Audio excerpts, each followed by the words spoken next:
போன வாரத்தில் தேவன் நம்முடைய வாழ்க்கையில் அவருடைய அசாத்தியமான கிரியைகளை நடப்பிக்க வேண்டுமானால், அசாத்தியமான கிரியைகள், அசாத்தியமான செய்கைகள், அதாவது இயற்கைக்கு அப்பாற்பட்ட முறையில் உங்களுடைய வாழ்க்கையில் ஆண்டவர் கிரியை செய்ய வேண்டுமானால், நான் போன வாரம் உங்களோட பேசினேன், நாங்கள் ஜெபிக்கிறவர்களாய் இருந்தால் அசாத்தியமானவைகளை கர்த்தர் செய்வார். ஆமென். இன்றைக்கு இரண்டாவது, தேவன் அசாத்தியமான காரியங்களை நமக்குள்ளும் நமக்கூடாகவும் செய்ய வேண்டி இருந்தால், இரண்டாவது நம்முடைய வாழ்க்கையில் காணப்பட வேண்டியது ஆராதனை, துதி, ஸ்தோத்திர பலிகள். இவைகள் விளங்கிட்டா மிகவும் மிகவும் முக்கியமானது. Praise with understanding. சும்மா ஆராதிக்கிறல தோத்திரம் தோத்திரம் தோத்திரம் தோத்திரம், அந்த தோத்திரத்தால ஒரு எறும்பும் அசையாது. நான் சொல்லுகிற துதி ஆராதனை சும்மா ஆராதனை இல்லை, அறிவோடான ஆராதனையில ஆராதித்தால் தேவன் நமக்கு நம் மத்தியில அசாத்தியமானவைகளை செய்வார். worship or praise God with understanding. அதுக்குத்தான் வேதம் சொல்லுகிறது, உன் முழு இருதயத்தோடும் உன் முழு ஆத்துமாவோடும் உன் பலத்தோடும் தேவனை ஆராதிப்பாக ஒரு வசனம் சொல்லுது. மற்ற வசனம் சொல்லுகிறது, ஆவியோடும் கருத்தோடு என்ன செய்யட்டான், ஜெபிக்கணும், ஆராதிக்கணும். கருத்தோட, அறிவோட. என்ன அறிவு? தேவனை குறித்த அறிவு. தேவன் நமக்கு ஒரு வாக்குத்தத்தம் கொடுத்திருந்தால் அதை குறித்து நீ அறிந்திருக்க வேண்டும். அந்த அறிவு உனக்குள்ள இருக்க வேண்டும். அந்த அறிவு இருந்தா, அந்த அறிவோட நீங்க கருத்தோட நீங்க ஜெபிக்க ஆரம்பிக்கிறீங்க, துதிக்க ஆரம்பிக்கிறீங்க. கருத்தோட நீங்க தெரியும் நீங்க என்ன சொல்றீங்கன்னு சொல்லி அறிவோட நாம் ஆராதிக்கும் போது தேவனுடைய அட்டென்ஷன் உங்க மேல திரும்புது. இல்லைங்களா? அவர் உங்களை கவனிக்க ஆரம்பிக்கிறார். சிலர் ஆண்டவரே நீ நல்லவர், நீ நல்லவர். இது அறிவறில் இருக்கிற பிள்ளைக்கும் தெரியும் அவர் நல்லவர் என்று.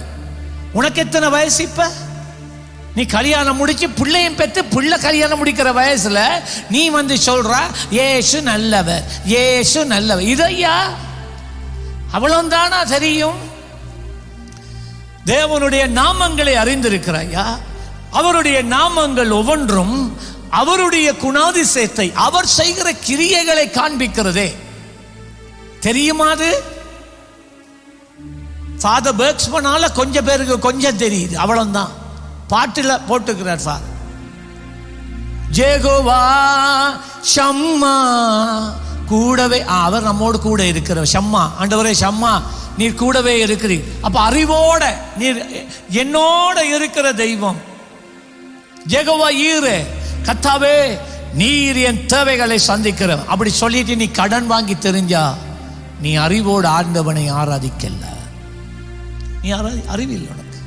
வரும் இதைகள் எல்லாம் இந்த ரோசரி சொல்ற மாதிரி, ரோசரி சொல்ற மாதிரி இப்ப ஸ்தோத்திரம் கர்த்தருடைய ஜனங்களுடைய வாயில உதட்டுல வந்துட்டு அவன் என்ன சொல்றான் பாடமாக்கி, நம்மவன் ஒரே இதை சொல்லி சொல்லி இரவிலையும் குட் மார்னிங் சொல்றது போல அதே இதைத்தான் சொல்றதே ஒழிய புதிதாக ஆண்டவருடைய நாமங்களை அறிந்து, தேவனுடைய செயல்களை அறிந்து, அவருடைய கிரியைகளை அறிந்து ஆராதிக்கிறது இல்லை. அவருடைய ஆழங்களுக்குள்ள போறது இல்லை. இப்ப எப்படி? அதால தான் நான் இன்றைக்கு சொல்றேன், உங்களோட ஆராதனையில ஒரு வல்லமையும் கிடையாது. ஆராதிச்சா தேவன் வந்து இறங்குவார் என்று சொன்னாரா இல்லையா? இந்த ஜனத்தை இதற்கென்று நான் ஏற்படுத்தினேன், இவர்கள் என் துதியை இதுக்குத்தான் அவர் எடுத்தினார், என் துதியை சொல்லி வருவார்கள். ஆனா ஆண்டவர் சொல்ற மாதிரி சேரார் இல்லை. ஏன் தெரியுமா? உண்ட துதியில் அறிவு இல்லை, வளர்ச்சி இல்லை, ஒரே லெவல்ல இருக்கிறீங்க. தேவனை அறியாதவன் அஞ்ஞானியும் அங்க வழியிலிருந்து அதைத்தான் சொல்றான். அதாலதான் ஆராதனையில தேவன் இல்லை. வர்ணிக்க வேண்டும். ஆண்டவரை வர்ணிக்கிறதுக்கு தெரியணுமே, பைபிள் வாசிக்கணுமே, வேதம் படிக்கணுமே, தேவனை குறித்த அறிவு பெருகணுமே. இல்லையே, வேதம் வாசிக்கிறது இல்லையே,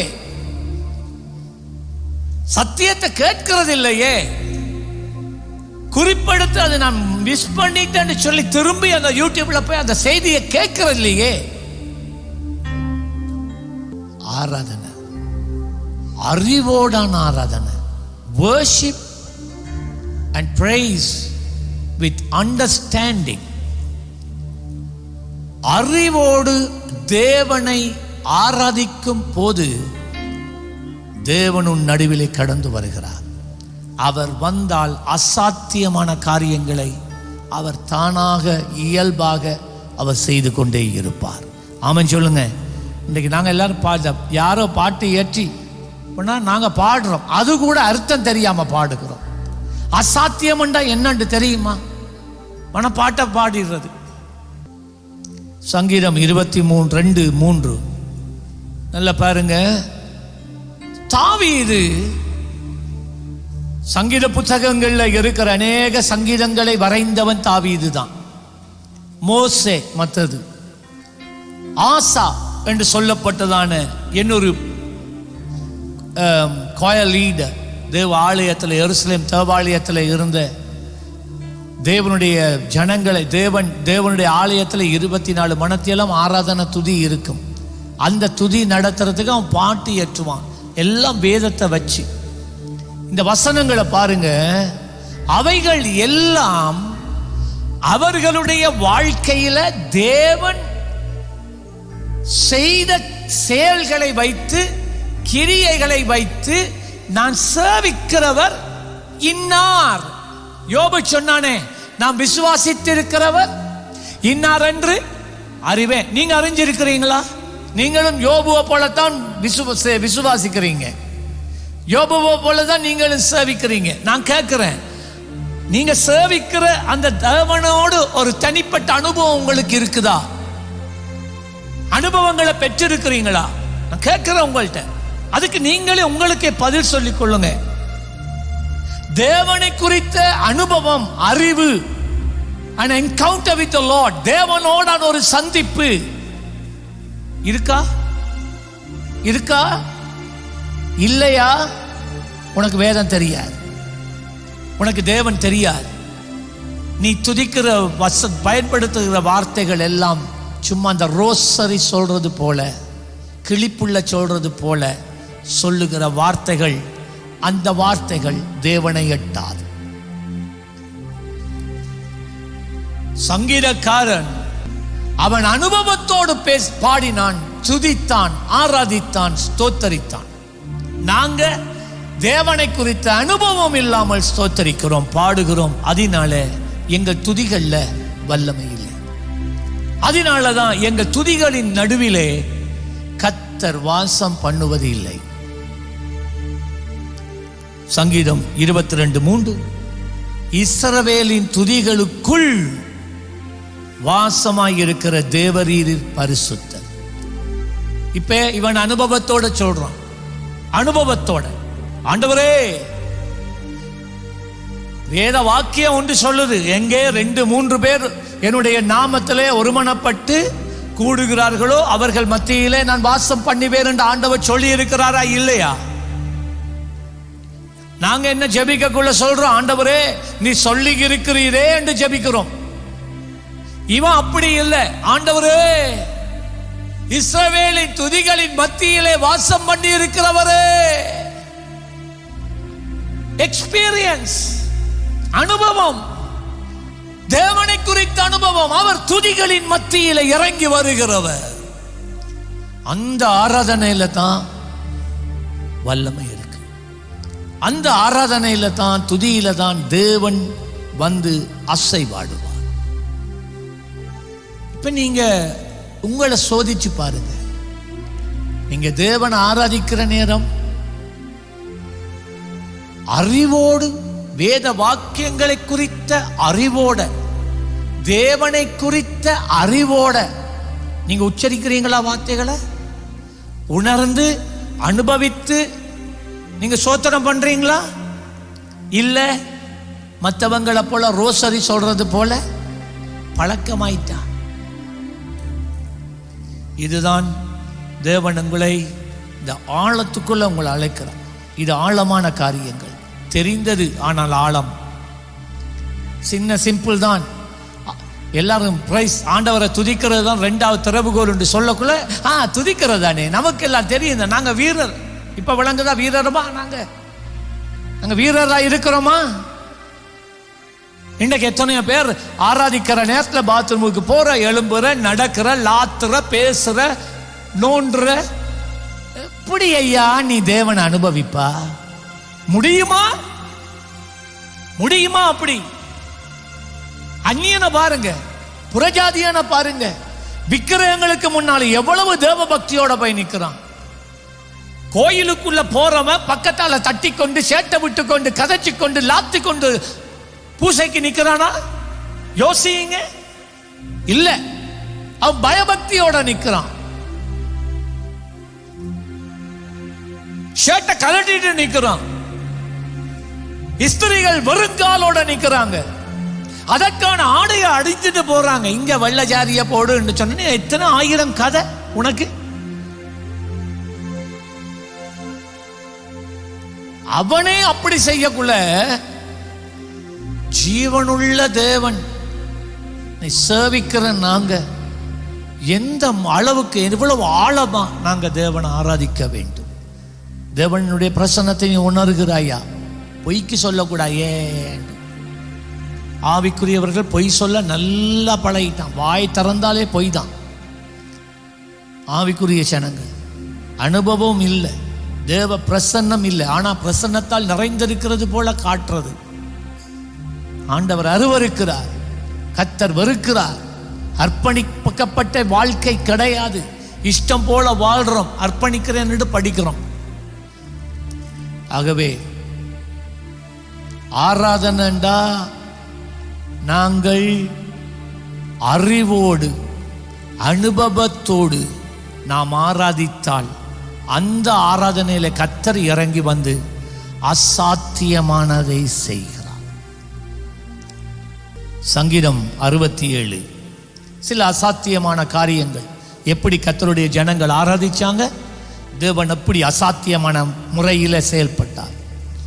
சங்கீதம் 67 3வது வசனம் சொல்லுகிறது, தேவனே ஜனங்கள் உம்மை துதிப்பார்களாக. நல்ல வருங்க, சகல ஜனங்களும் உம்மை துதிப்பார்களாக. எல்லாரும் ஆராதிக்கணும். இன்றைக்கு சபை ஆராதனையில் எல்லாரும் ஆராதிக்கிறது இல்லை. சபையில் ஒரு கூட்டம் தான் இன்றைக்கும் ஆராதனையில் ஆராதிக்குது. இந்த பாருங்க, இந்த வசனம் சொல்றத நல்ல வடிவா கவனமா கேளுங்க.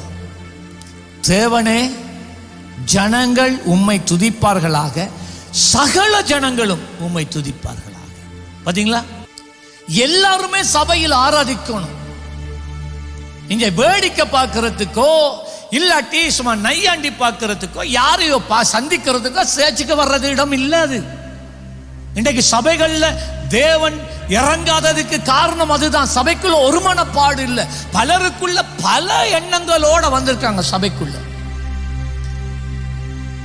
இதுக்காகவே சிலர் வந்து பின்னுக்கு போய் உட்கார்றது, தூண்களுக்குள்ள மறைஞ்சு போய் இருக்கிறது. அவர் கண்டுருவேன் கிழவர்.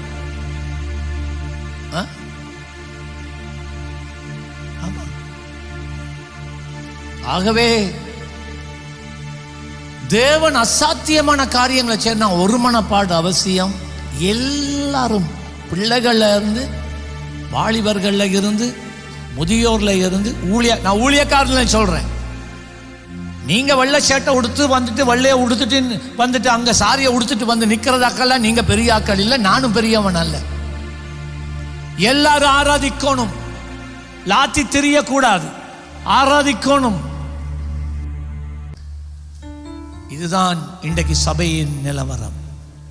இதால தான் உங்க வாழ்க்கையில தேவ பிரசன்ன இல்லை. சீரியஸ், இது விளையாட்டு கிடையாது. இன்னைக்கு சபையினுடைய நிலவரம் அப்படிதான் இருக்கு. எந்த சபைக்கு போங்க நீங்க, ஆவிக்குரிய சபைகள்ல ஒரு சின்ன கூட்டம் தான் இருந்து ஆராதிக்குது, ஒரு சின்ன கூட்டம் தான் இருந்து ஜெபிக்குது. அதனால தான் தேவன் அந்த ஆராதனைகள்ல செயல்படுகிறார். உன்னமசனம், தேவனே ஜனங்கள் உம்மை துதிப்பார்களாக, சகல ஜனங்கள் உம்மை துதிப்பார்களாக. 6வது வசனம் பாருங்க, சகல ஜனங்களும் துதிக்கும் போது என்ன நடக்குது? இங்க பாருது, தேவன் அசாத்தியமான காரியங்களை செய்ய ஆரம்பிக்கிறார். என்ன? சகல ஜனங்கள் உம்மை துதிப்பார்கள், பூமி தன் பலனை தரும். The earth will bless you. நல்லா கேளுங்க, நீ ஆராதிக்கும் போது அறிவோடு உணர்வோடு தேவனை நீ ஆராதிக்கின்ற போது, வசனம் என்ன தெரியுமா? இவன் அனுபவத்தில் சொல்றான், ஆண்டவரே நான் உங்களை ஆராதிக்கிற நேரத்தில் இந்த பூமி என்னை ஆசீர்வதிக்குது. நல்லா கேளுங்க, ஆண்டவர் சொன்னார், முதலாவது தேவனுடைய ராஜ்யத்தை நீதியையும் அப்பொழுது சொன்னாரா இல்லையா? அப்பொழுது என்ன நடக்குமாம்? எல்லாம் உனக்கு கிடைக்கும். அதுதான் இது சொல்லுது. இன்றைக்கு தேவனை தேடுறது இல்லை, தேவனுடைய நீதியை பின்பற்றது இல்லை, தேவனை ஆராதிக்கிறது இல்லை, தேவனை சேவிக்கிறது இல்லை. ஆகவே அவங்க என்ன, இந்த பூமியில இலங்கையில வாழ முடியாது, இலங்கையில உழைக்க முடியாது. போ, இதுக்கு பின்னாலேயே போறான். ஒரு நாள் வரும், நீ களைத்து போகிற ஒரு நாள் வரும். அன்றைக்கு வந்து ஆண்டவரே என்று நீ கத்துவா, கத்தர் ஒரு நாள் உனக்கிட்ட வர மாட்டார். நான் சொல்றேன்,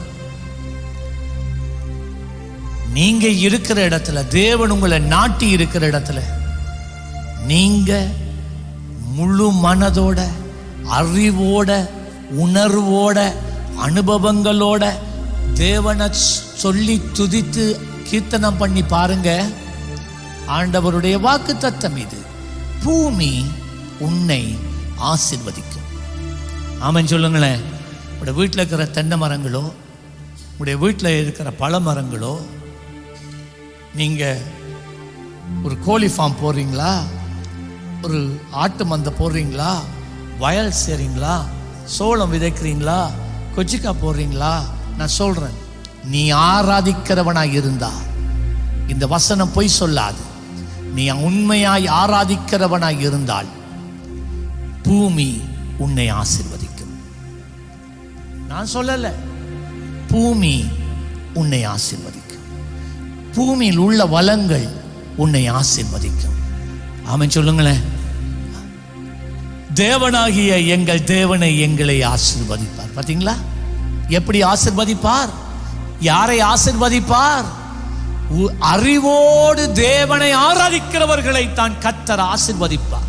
இன்றைக்கு நீ இந்த பட்டணத்தில் இருந்து கொண்டு, இந்த ஆலயத்துக்கு வந்து கொண்டு, எந்த வாழ்க்கையில ஆசீர்வாதம் இல்லைன்னு சொன்னா, நான் சொல்றேன் ஏன்னு, உன்னுடைய வாழ்க்கையில தேவனை உண்மையாய் துதிக்கிற துதி ஆராதனை இல்லவே இல்லை.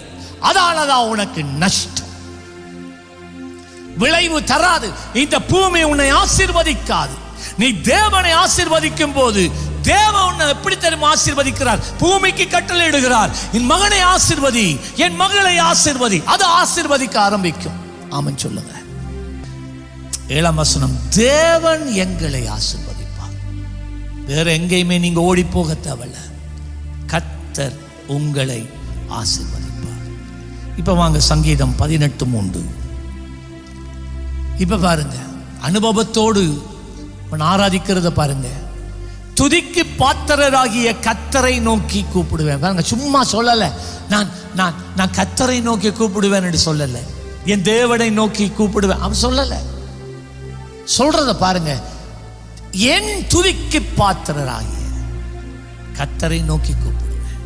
துதிக்கு பாத்திரர் அவர் ஒருவரே, மனிதர்கள் அல்ல. இன்றைக்கு மனிதர்கள் மனிதர்களை துதிக்கிறவர்களாய் மாறிவிட்டார்கள். விளைந்தா? துதிக்கு பாத்திரராகிய கர்த்தரை நோக்கி கூப்பிடுவேன், அதனால் என் சத்துருக்களுக்கு நீக்கலாக்கி ரட்சிக்கப்படும். பாத்தீங்களா? முன் வீட்டுக்கார பக்கத்து வீட்டுக்கார மாமா மாமி அடியாய் வசனத்தை பார். உண்மையாய் அறிவோடு உணர்வோடு அனுபவத்தோடு தேவனை சோத்தரித்து பார். உன் சத்துருக்களை உன்னிடத்திலிருந்து நீக்கலாக்கி சவப்பட்டிக்கிறதுல ஆர்டர் பண்ணிட்ட வண்டி வரும். அந்த நேரம் சும்மா அழுங்க மாமி எல்லாம் நம்புவாங்க. உள்ளத்துல போயிட்டாலே தோத்தர. நியாயாதிபதிகள் 1 அதிகாரம் 2, 3, 4 வசனம். ஆண்டவர் சொன்னார், இந்த பெலிஸ்தியர்களை அடிக்கிறதுக்கு யூதா எழும்பு. யூதா என்றால் பிரைஸ். யூதா என்று சொன்னால் துதி. தேவன் அவர்களுக்கு ஒரு விசேஷித்த அபிஷேகத்தை கொடுத்தார். அப்ப வேதம் சொல்லுகிறது, அதற்கு கர்த்தர் யூதா எழுந்து புறப்பட கடவன், இதோ அந்த தேசத்தை அவன் கையிலே ஒப்பு கொடுத்தேன் என்றார். நல்லா கேளுங்க. யூதா கோத்திரத்தை முன்னே அனுப்புறார். யூதா கோத்திரம் முன்னே போற நேரம் அதுக்கு பின்னாலதான் யுத்த வீரர்கள் போக வேண்டும் என்று ஆண்டவர் சொன்னார். இப்ப யூதா தேவன் எப்படிப்பட்டவர் என்கிறதை அனுபவித்தவர்கள் அவர்கள் தான். அந்த அறிவோடு ஆராதித்துக் கொண்டு போகிறவர்கள் யூதா கோத்திரத்தார். ஆனா யூதா இந்த முறை சொல்றான், யூதா நாங்க ஆண்டவர் எங்களை போய் சொல்லியிருக்கிறார் உண்மைதான், ஆனா துதி மட்டும் போக கூடாது, சிமியோன் வரணும். என்னது? 3 வசனம். அப்பொழுது யூதா தன் சகோதரன் ஆகிய சிமியோனை நோக்கி, நாம் கானானியரோட யுத்தம் பண்ண நீ என் சுதந்திர பங்கு வீதத்தில் என்னோட கூட எழுந்து வா, உன் சுதந்திர பங்கு வீதத்தில் நானும் உன்னோடு கூட வருவேன் என்றான். அப்படியே சிமியோன் அவனோட கூட போனான். யூதா துதி, ஸ்தோத்தரிக்கிறவன் துதி. யூதா சொல்றான், சிமியோனை பார்த்து நீ வரணும், நாங்க எந்த பங்குக்காக யுத்தம் பண்ற நேரம் நீ எனக்கு உதவி செய்யவா, உண்ட பங்குக்காக யுத்தம் பண்ற நேரம் நான் உனக்கு உதவிக்காக நிற்பேன், நாங்க 2 பேரும் அந்த சுதந்திரத்தை சுதந்திரிக்கலாம். நடக்கல. சிமியோன் என்றால் என்ன?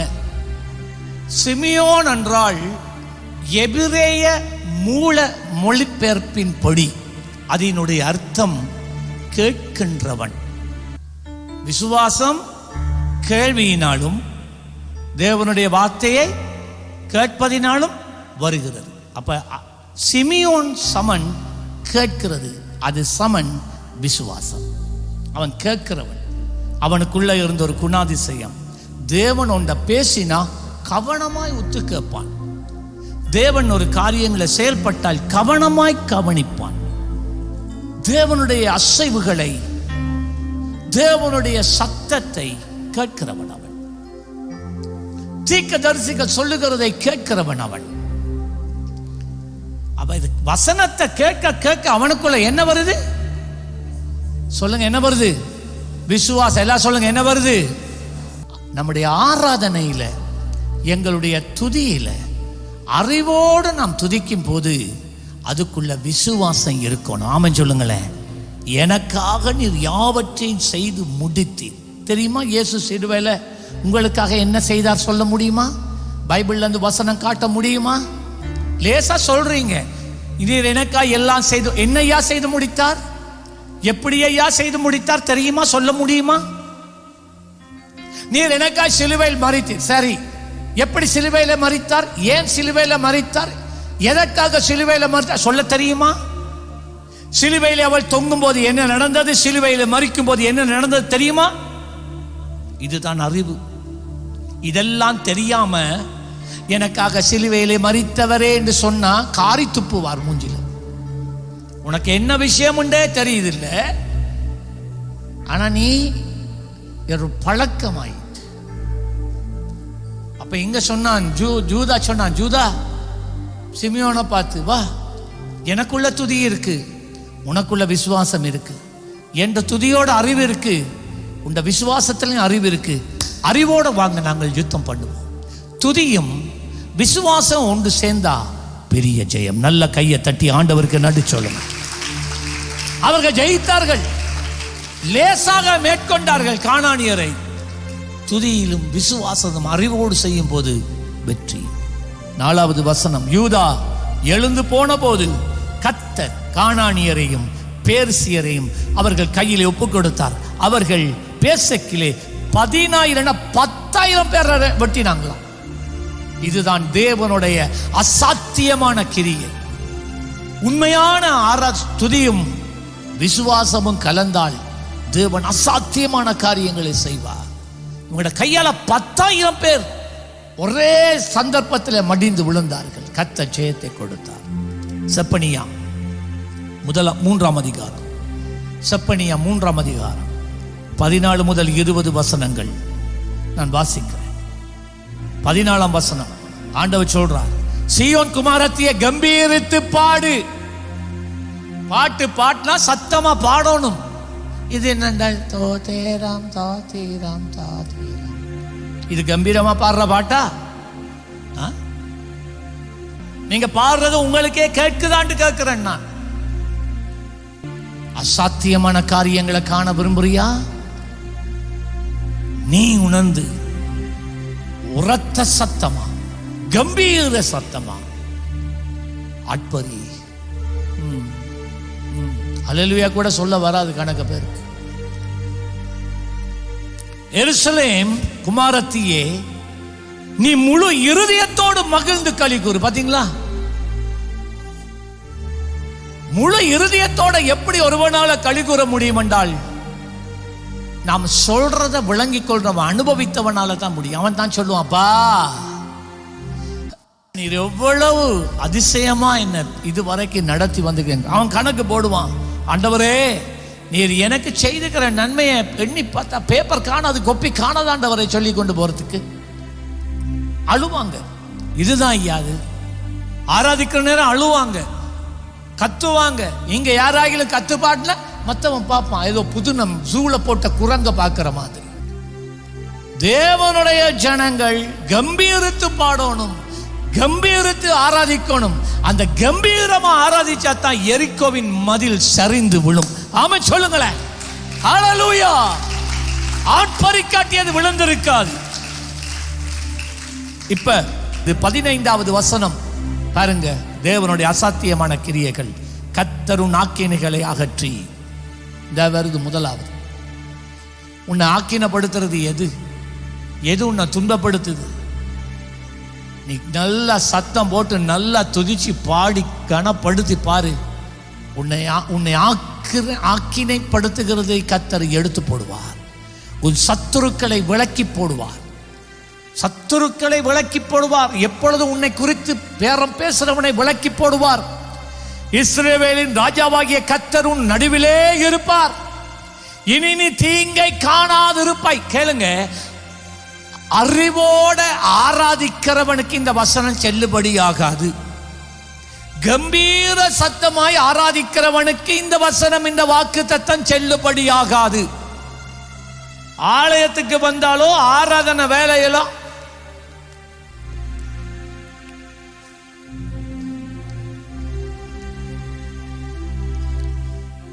அதுக்குள்ள இந்த வசனத்தை பிடிச்சிருவாங்க. இனி தீங்கை நான் காணாதிருப்பேன், இனி நான் தீங்கை காணாதிருப்பேன்.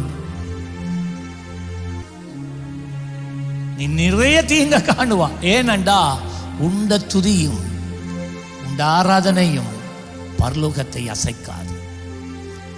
எவனுடைய துதி ஆராதனை பரலோகத்தை அசைக்குதோ கர்த்தர் இறங்கி வருவார். கர்த்தர் உன் நடுவிலே இருக்கிறார். நீ மேல் உனக்கு தீங்க செய்தவனே காணாதபடி உனக்கு விரோதமாய் கூட்டம் கூடினார்கள், 7 திசையாய் ஓடி போனார்கள். நீ அவர்களை தேடியும், அதுதான் துதிக்கிறவர்களுக்கு இருக்கிறதான அபிஷேகம்.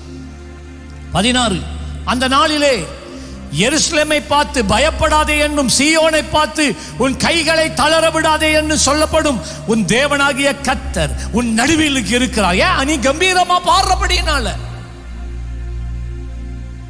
தேவனை ஆராதிக்கிற பாடல் துதி எப்பயும் இருக்கிறபடினால கர்த்தர் உன் நடுவில் இருக்கிறார். அவர் வல்லமை உள்ளவர், அவர் ரட்சிப்பார், அவர் உன் பேரில் சந்தோஷமாய் மகிழ்ந்து தம்முடைய அன்பின் நிமித்தம் அமர்ந்திருப்பார். வந்துட்டு போக மாட்டார். எவன் உணர்வோட, அறிவோட, கம்பீரமா, விசுவாசத்தோட தேவனை ஆராதித்து துதித்து பாடுறானோ கர்த்தர் வந்து உட்காருவார். ஐயா உனக்கு நடுவில் கர்த்தர் உன் நடுவில் வந்து உட்காருவார். உன் ஆராதனையில ரசிப்பார், உன் ஆராதனையில களி கூறுவார். வசனத்தை கேளுங்க, அவர் வந்து அமர்ந்திருப்பார். அமர்ந்திருப்பார். நாங்க தேவனுடைய பாதத்தில் அமர்ந்திருக்கிறது உண்டு. கர்த்தர் எங்கள் ஆராதனையில வந்து அமர்ந்திருக்கிறது வேறு ஒன்று. எத்தனை பேர் நீங்க ஜெபிக்கிற நேரம், நீங்க ஆராதிக்கிற நேரம் கர்த்தர் வந்து அமர்ந்திருக்கிறார் உங்களோட? எத்தனை பேர் உணர்றீங்க? இதைத்தான் நினைச்சு கொள்ளுங்க மனசுல. இத கேள்வியை கேளுங்க, இதுக்காக ஜெபிங்க. ஆண்டவரே, எந்த ஆராதனையில் நீங்க வந்து உட்காரோனாப்பா, நீங்க வந்து உட்காரும். இதெல்லாம் அனுபவமா மாறும் உங்களுக்கு. அவர் வந்தாலே அசாத்தியம் தானே. அவர் உன் பேரில் கம்பீரமாய் களி கூறுவார். 18ஆம் வசனம், உன் சபையின் மனுஷராய் இருந்து பண்டிகை ஆசரிப்பில்லாமல் உண்டான நிந்தை நிமித்தம் சஞ்சலப்பட்டவர்களை நான் ஏகமாய் கூட்டிக் கொள்ளுவேன். இதோ அக்காலத்திலே உன்னை சிறுமைப்படுத்தின யாவரையும் தண்டிப்பேன். யாரு? எவன் கம்பீரமா தேவனை ஆராதிக்கிறானோ. ஒரு நாள் வரும், உடனே இல்லை, உடனே இல்லை. அவன் சொன்னாதானே, உன்னை ஆசீர்வதிக்கிறவர்களை ஆசீர்வதிப்பேன், உன் சபிக்கிறவர்களை நான் சபிப்பேன். நாங்கள் எதிர்பார்க்கிற ஆண்டவர் உடனடியாக தடிபுடி என்று செய்து முடிக்கணும். உடனே செய்ய மாட்டார். நீ கம்பீரமா துதிச்சு பாடு. என்னவன் நடக்கட்டும் ஆண்டவரே, நான் உம்மை துதிக்கிறதே விட மாட்டேன், உம்மை நான் ஆராதிக்கிறதே விட மாட்டேன், நான் பறை சாட்டுகிறதே விட மாட்டேன். அது ஆராதனை தான். உங்களுடைய வாழ்க்கையே ஆராதனையா இருக்கும்போது எப்பொழுது அந்நிய பாஷையில பேசுறீங்களா? தேவன் உங்களுக்கு என் விதமாய் தன்னை வெளிப்படுத்தினார், அதை நீங்க சொல்லிக்கொண்டு இருக்கிறீங்களா? அதெல்லாம் ஆராதனை. சொல்ல சொல்ல சொல்ல அங்காள கர்த்தர் கிரியை செய்ய ஆரம்பிப்பார். ஆமென் சொல்லுங்களேன். உன்னை சிறுமைப்படுத்தின யாவரையும் ஆண்டவர் தண்டிப்பார். நொண்டியானவரை ரட்சித்து தள்ளுண்டவர் சேர்த்துக் கொள்ளுவேன். அவர்கள் வெட்கம் அனுபவித்த சகல தேசங்கள் அவர்களுக்கு புகழ்ச்சியும் கீர்த்தியும் நான் உண்டாக்குவேன். இன்னைக்கு விழுந்து விழுந்து ஏன் படிக்கிறீங்க? ஏன் டிகிரி எடுக்கணும் ஓடுறீங்க? ஏன் நான் கேம்பஸுக்கு போகணும் ஓடுறீங்க? கீர்த்திக்காக, புகழ்ச்சிக்காக. உங்களுடைய பேர் புகழ்ச்சி ஆவது, உங்களுடைய பேர் கீர்த்தி அடைவது பாவமா? நீங்க அதை செய்ய பார்த்த பாவம். ஆனா கர்த்தர் உங்களுக்கு கீர்த்தியும் உங்களுக்கு புகழ்ச்சியும் கொடுத்தால் அது ஒரு நாளும் பாவம் இல்லை. ஆமென் சொல்லுங்களேன். ஹல்லேலூயா. ஆண்டவர் சொன்னார், அறிவோட என்ன துதிச்சு பார். இயற்கைக்கு அப்பாற்பட்ட முறையிலே, அசாத்தியமான முறைகளிலே வழிகளை நான் திறப்பேன், வாசல்களை நான் உனக்கு திறப்பேன். சரியான வேளையிலே நீ எங்கே இருக்க வேண்டுமோ அந்த இடத்திலே நான் உன்னை கொண்டு போய் நிறுத்துவேன். அதிகாரிகள் மத்தியிலே தயவை வைப்பேன். நான் உன்னை உயர்த்துவேன். எவர்கள் உனக்கு இச்சகம் பேசினார்களோ, எவர்கள் உன்னை அவமானப்படுத்தினார்களோ அவங்க எல்லாருக்கும் மேலாக உன்னை அதிகாரியாக கொண்டு வந்து நான் நிறுத்துவேன். இதான் நம்ம தெய்வம், இதான் நம்ம கர்த்தர். ஹல்லேலூயா சொல்லுங்களேன். ஆராதனையை விட்டுடக்கூடாது, துதிக்கிறத விட்டுறக்கூடாது. பர்சனல் வர்ஷிப் நல்லா ஆராதிங்க. அந்நிய பாஷையில நல்லா துதிங்க, அந்நிய பாஷையில பாட்டு பாடுங்க. இதெல்லாம் ஆராதனை. ஆவியானவர் சரியா உதவி செய்வார். சிலர் வாயை திறந்து ஆராதிக்கிறதே இல்லை, சத்தம் வாரதே இல்லை, முணுமுணுக்கிறது. உங்களோட வாழ்க்கையில் நீங்க எதையும் காண போறது கிடையாது. ஒருவேளை கரையில இருக்கிற நெத்தலியும் சின்ன சின்ன கூனி இறாலும் தான் நீங்க பிடிக்கலாமே ஒழிய பெரிய அற்புதங்களை நீங்க காண போறது கிடையாது. ஆவிக்குரிய அனுபவங்களை நீங்கள் பெறப்போவது இல்லை. இதான் பிசாசின் தந்திரம். கர்த்தருடைய ஜனங்கள் கம்பீர சத்தத்தோட பாடி துதிச்சு மகிமைப்படுத்தினா அவர்கள் மத்தியில கர்த்தர் கிரியை செய்வாரே. ஆகவே அதை தடுக்கணும் என்று சொல்லி போட்டு வந்து என்ன தெரியுமா சொல்றான்? கத்தியெல்லாம் ஜெபிக்க தேவையில்லடா, உங்களோட ஆண்டவருக்கு செவிடு இல்லை, நீ மனசுல சொன்னாலே போதும், மனசால பாடு போதும். தேவ செய்தி போகிற நேரம் அந்த ஒவ்வொரு வார்த்தைகளை கவனித்துக் கொண்டு அதோடு உடன்பட்டு கொண்டு ஆமேன் அல்லேலூயா ஆமேன் சொல்லி கொண்டிருந்து பாருங்க. பாப்போம் நித்திரை வருதாண்டு பாப்பமா. இங்க வந்துட்டு வீட்டை போகணும், போற நேரம் அவன் தம்பி வந்துருவானா கூட்டிட்டு போறதுக்கு. சமைக்கணுமே, என்ன கறி இன்றைக்கு சமைக்குது, இதுதான் ஓடுது. யாராகிலும் இடையில இருந்து கத்தினா உடனே திரும்பி பார்க்க புதுடம். பிரியமான தேவ பிள்ளைகளை, இப்படி வாழ்ந்தது போதும், இப்படி வாழ்ந்தது போதும். நீங்க இனி வேதம் சொல்லுகிறபடி வாழ்ந்து பாருங்கள். காரியங்களை மாற்றி அமைச்சு பாருங்க. சண்டை பிடிக்கிற நேரம் இவ்வளவு பெரிய சத்தம் வருது. அப்பா, நீ சண்டை பிடிக்கிறதுக்கு இவ்வளவு பெலத்தை பாவிக்கிறே, நீ மனதாக சண்டை பிடிக்கிற, அப்படி செய்யலாமே. ஏன் வாயை திறந்து கத்துறா? சொல்லிட்டு வாரன், 2 வார்த்தை நான் சொல்லிட்டு வாரன். நீ கத்தி கம்பீரமா பாடுற நேரம் தான் கர்த்தரே உன் நடுவில் வந்திருக்கிறார். அவரே உன் பக்கத்தில் வந்து அமர்ந்துட்டார். பிசாசு உன்னை கண்டு பயந்து ஓடல, உனக்கு பக்கத்தில் இருக்கிறவரை பார்த்து ஓடுகிறான். ஆமென் சொல்லுங்களேன். ஹல்லேலூயா.